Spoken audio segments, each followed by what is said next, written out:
En la obra teatral se va dividiendo por diferentes segmentos. Tenemos el listado de personajes primero, luego tenemos los actos, que son estas separaciones que nos van a ir ayudando a nosotros para ir separando la escenografía.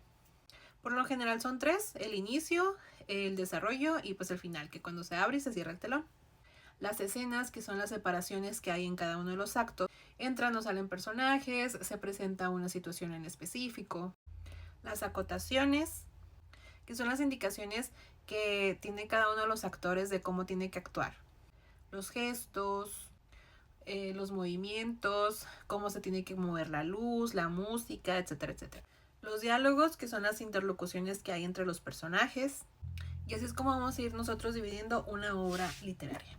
Pero para eso también tenemos que entender cómo se compone la trama, que esto de seguro ustedes ya lo conocen, que tenemos nuestra introducción, nuestro desarrollo, nudo y nuestro desenlace. En el inicio tenemos esta presentación: quiénes son los personajes, dónde está sucediendo, cuándo se desarrolla, cuál es el conflicto que se está planteando. Entonces hay que recordar estas preguntas: quiénes, dónde, cuándo y cuál. Eso va a ser lo que nos va a determinar nuestro inicio.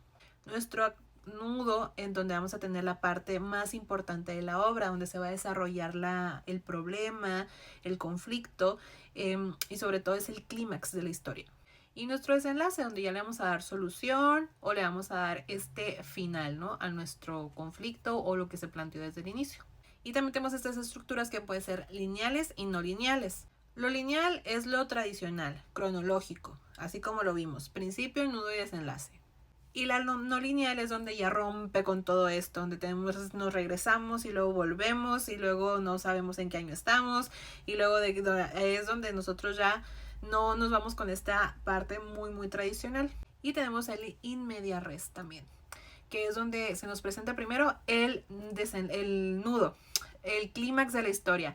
Es una escena súper dramática, o a lo mejor el problema. Es muy común en los dramas, o por ejemplo en las obras de asesinatos, en donde nos plantea primero: pum, se murió el personaje X fulano, y a partir de ahí nos está contando toda la historia, pero ya nos presentó el problema principal desde el inicio. Tenemos in extrema res, que es donde nos los plantean al revés. Tenemos el final, el nudo y el inicio. Aquí es donde sucede mucho lo de los flashbacks. La circular, como su nombre lo indica, cuando parece que ya se terminó, vuelve otra vez con el inicio. No significa que jamás va a terminar, pero el final da pie a que inicie de la misma manera. La anacrónica no sigue una secuencia. No tiene como un inicio y un final, nada más trata de mantener al lector presente. La interactiva, en donde nos va a plantear ciertas situaciones en donde tú le puedes dar la connotación que tú quieras, o a lo mejor tiene varios finales, en donde ya el lector ya está como que más involucrado y tú le puedes dar como tu propia interpretación. Que también es muy similar, por ejemplo, a esta del final abierto, donde nos deja un final y nosotros no sabemos en sí exactamente en qué terminó, pero nosotros tenemos un sinfín de posibilidades de cuál podría ser el final de la historia. Y la estructura paralela, en donde nosotros podemos tener dos historias que están pasando simultáneamente.